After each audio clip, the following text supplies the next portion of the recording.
Hello and welcome back to Spiderwick Chronicles. This is BioEnchanted, and today we'll be going through the remainder of the introductory part of the game, which will include, finally, figuring out how to anchor that stone to our head so we can fully really explore. I do like the little falling leaves and stuff with the loading screen, it's very pretty. It's always nice to have some kind of animation to look at rather than just a bar.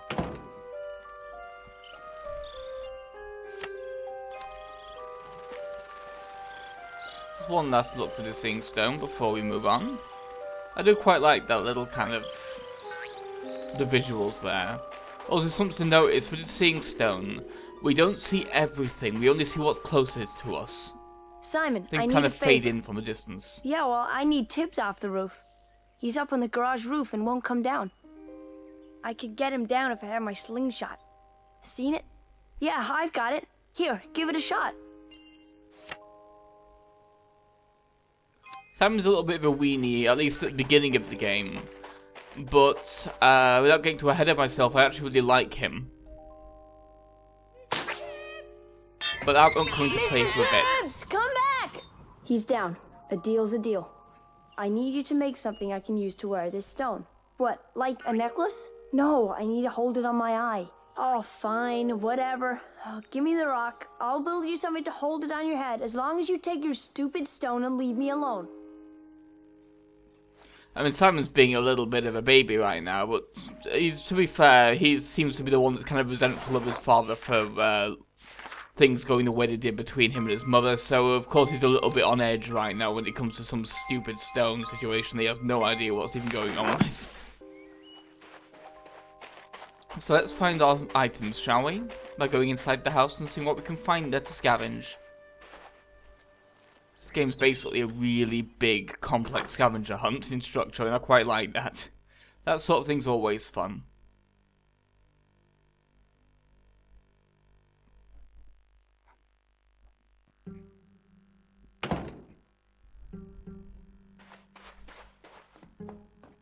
So let's head upstairs first, shall we? But yeah, the voice acting in this game isn't the best, but in fact it's quite flat, honestly. But generally, the character dynamics do improve as the game goes on, and the siblings grow closer as the plot unfolds. Yeah, you still owe me a trip to the museum. I quite like also that everyone gets something slightly different to say about their father. It's an interesting little bit of characterization. Here, I'm just checking the music volume thing for future reference, because for the other Thimble Tack levels, because it's fine in the background of most of the game, but Thimble Tack, yeah, that music gets quite loud when playing as him, so I'm going to turn that right down. Not right down, down enough during those sections.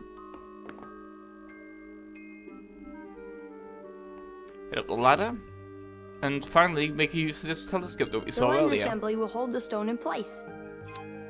And something I quite like is that it highlights every item even before you actually need it, so that you at least know what you're looking for. Like, you see the thing, see it's gonna be a thing, and just go, okay, I'll need that later. This is kind of cool.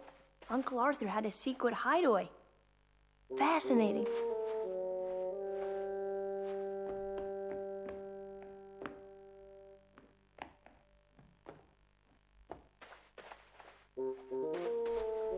Yeah, I don't show off absolutely every interaction because there's so many of them, it's ridiculous.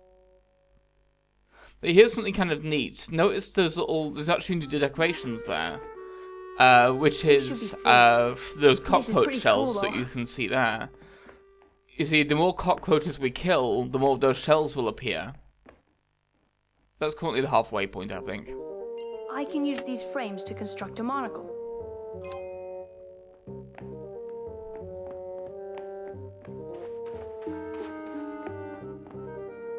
Stupid brother. Ridiculous rock. Huh.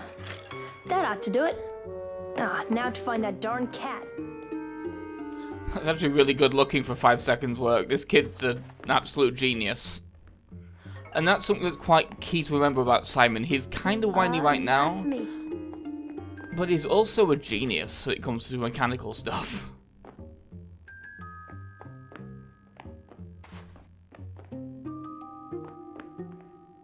So yeah, I'm just gonna do this because it's funny. He has no reason to do this. He could have climbed down that thing. He can climb up it. He just...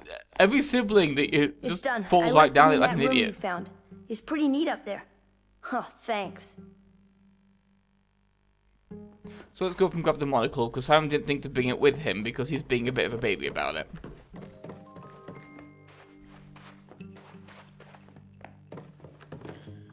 I mean, if we're doing chipmunk analogies, we have a Simon and 2 Alvins, pretty much. Because none of them is a cute one. Actually, no, I think that's being too fair to the whole Alvin right now. Because they're all terrible. Right now, at least. The unseen world could now be easily seen. Both its wonders and its dangers. The monsters were after the book, and Jared knew he had to do something.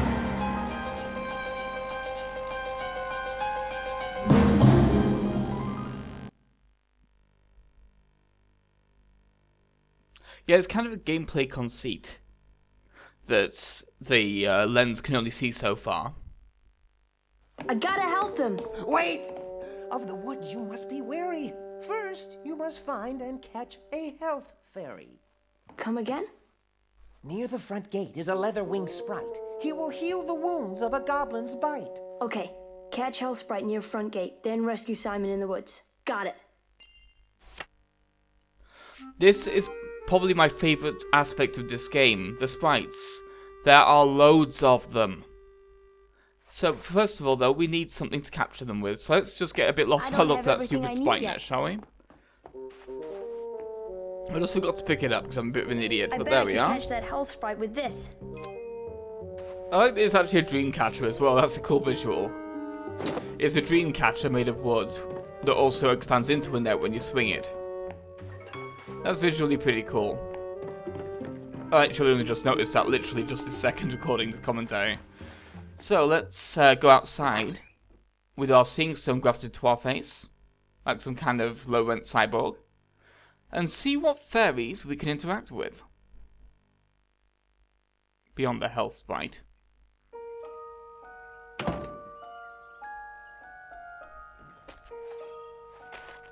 Because there are a lot of fairies in this garden, and they're actually a major collectible in the game because of the way they work. There we go, got the sprite net out. So first of all, we'll try and find the green sprite that was mentioned, over here by the front gate. The health fairy. Now the way this works is we capture it and then we draw it. For every individual sprite we capture, we need to draw them. But when we recapture one we've already got, we actually no longer need to draw them. We can just put them straight in the net and they're happy with us. We just need to draw each of these the first time. But we have to draw every individual one of them. For example, there are 10 leather-winged sprites in the game. Cool. And of course, there's actually, as you can see there, there's actually a secondary effect for leather-winged sprites. Every 2, our max health increases by an extra leaf. Now, the important thing there is, what I mentioned with the whole, of course, every one of the 10 you have to draw individually. But if you were going to come back to the front gate to recapture this one, you wouldn't have to draw it anymore, because we've already done it once. That's how it works. Here's our Royal Orchid sprite to capture. This one has a slightly different ability. The health sprite, the sprites of course appear in that wheel on the top right, and when used, they have their effect. This one's not particularly useful, but it has a cool use eventually. For now, it's very situational. It's a defensive spell, but there's a better defensive spell, so I don't really use them. But also, a good trick with these fairies is the more of a particular kind of fairy you capture, the more powerful its ability becomes. For example, not just the health fairies giving you extra health with every 2, but for example, more of the toadstool fairies would get a toadstool ring that lasts longer. Or for more of the bellflower sprite, its ability would last longer as well, that kind of thing. It's a very nice way of giving you an incentive to capture all of the sprites. Hey, I quite like the unique designs for them all as well. And that they all have unique little names. Like this Bellflower Sprite is called Syra. Now we're actually full on them, so let's use a few, shall we? Let's click our toadstool ring just to see what it looks like. It's hard to see, but you can kind of see it glimmering there. Also, it's a very basic one. These are unusual fairies, the spout sprites. Catch one of these and it gives us a prize. And that's pretty much it. There's again 10 of these, and it varies how many fairies there are. Commonly there's 10, but some of them there's like only 3 or 1 of some of the kinds of fairies. Some of them are unique. Well, one of them's unique. We'll see that much later. Most things have about 7, I think. These are 10 in number, and they just give you a fairy fruit, which is a lure that you can use to get fairies that are hard to see, or hard to find, that are too far away, for example. Oh dear, we're being attacked by goblins, so let's switch to our bats, and as you can see, the leaves aren't individual hits. They're more representative of the overall health. As we get hit, the leaves will start to curl up, basically, and fall off. We actually have quite a lot of health. And it just gets more and more ridiculous as the... but again, these are also very basic level enemies. They don't really do much damage in the first place. Yeah, the Bellflower Spike gives us a small damage boost, which gets bigger, of course, every few of them. Because again, everything becomes either longer lasting or stronger with every few of them you capture. So it makes it very worthwhile getting as many as you can.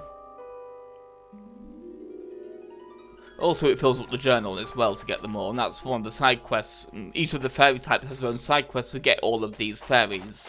Of course, I'm keeping a list of where they all are. This is an interesting one, this fat idiot here, the Will-o'-the-Wisp.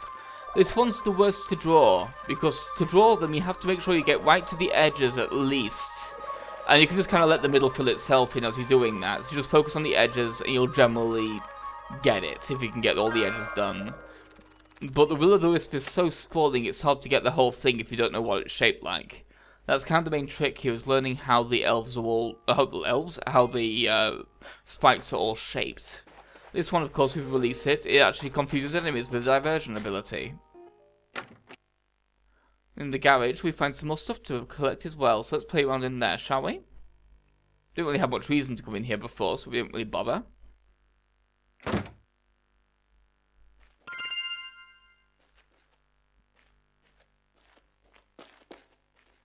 First of all, Christmas These lights will liven up the birdhouse. The rest of the birdhouse items after the key are pretty much just like found around the world. And under the basket we find this blue fairy, who's a fairly fun one. I quite like her. We'll see why when we get to her.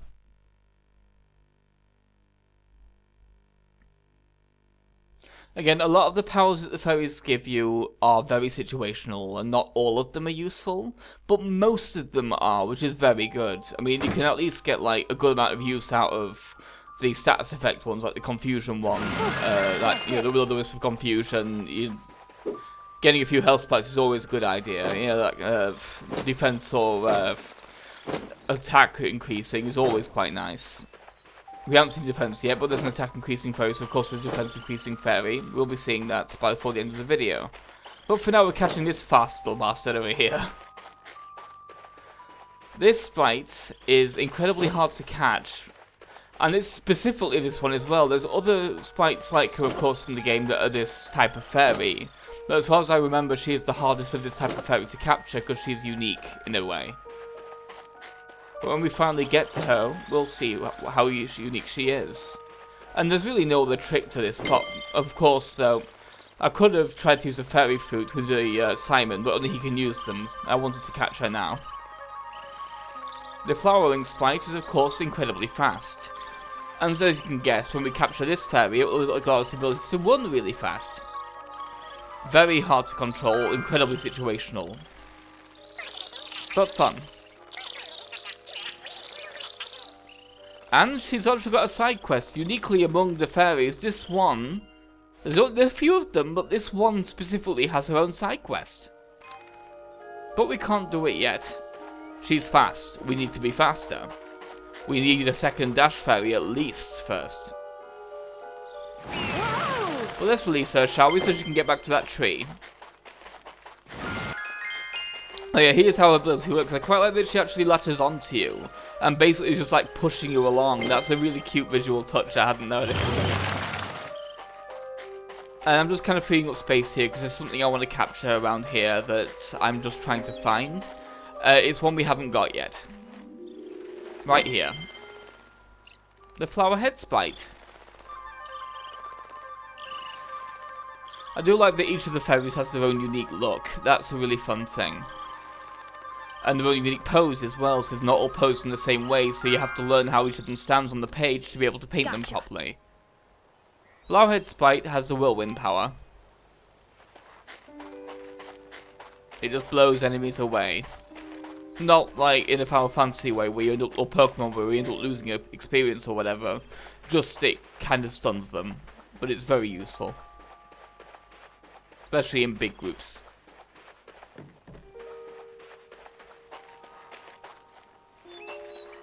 There's a few things that I haven't quite picked up, so let's get around to that, shall we, as well. Like over here. A very easily missed item, the toy soldier.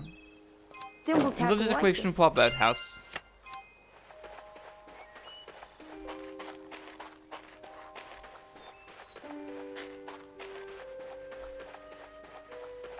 We're fairly nearly done with the exploration of the garden. There's not much left to find.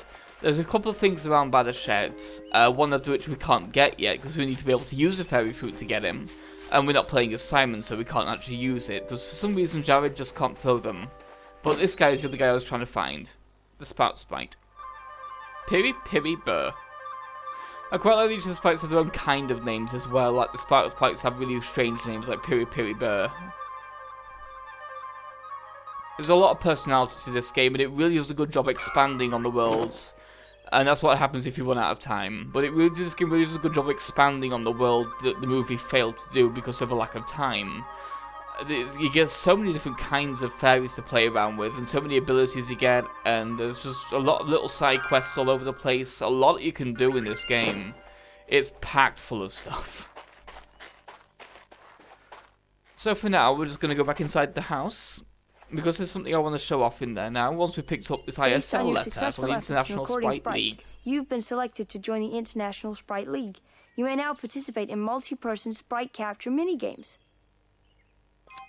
Basically, the more sprites we capture, unique sprites of course, and we fill out the book and everything like that of them, the more sprite letters will arrive. Each letter from the ISL unlocks a minigame that we can play in multiplayer. I don't have anyone to play it with, so I don't know what the multiplayer is like, but it's there. I kind of like the game even has the option for multiplayer mode. Of course, Joey has a weapon upgrade to find as one of his side quests. The little parenthesis means only that character can do that side quest. For example, Simon has the knocker. Now we've stopped. Now that quest's only unlocked because we can actually play it. We've played as Simon at least once, but we can't actually do it yet. And here's all the sprites that we can find. So yeah, there's a lot of sprite side quests. Everyone is its own unique entry. This game has a lot of content, guys. And it's quite fluid and quite fun throughout the whole thing as well. So over here, I'm just going to show off the upgrades that we've got to Thimbletak's house. I was hoping to be able to switch to him, but we can't do that right now, so best I can do. Fight many goblins if you hope to win. So we'll show that off properly later, but right now we can at least show off that the Christmas lights, although we can barely see it right now, have actually been strung up inside there. The soldier's in there too, but we can just not quite make it out right now. It's right there by the side, actually, on the left. We can just about see it in the shadows there, look, right there. Along the left wall. I just like that every time you collect an item, it shows up in Thimbletak's little house. That's really cute. It's probably one of my favourite aspects of the game is building his little house. It's just such a cute little thing. Thimbletak is just lovely. So, that's that sorted out. So next time we'll start on the way to the quarry to try and rescue our friend Simon. I'll see you then. Goodbye.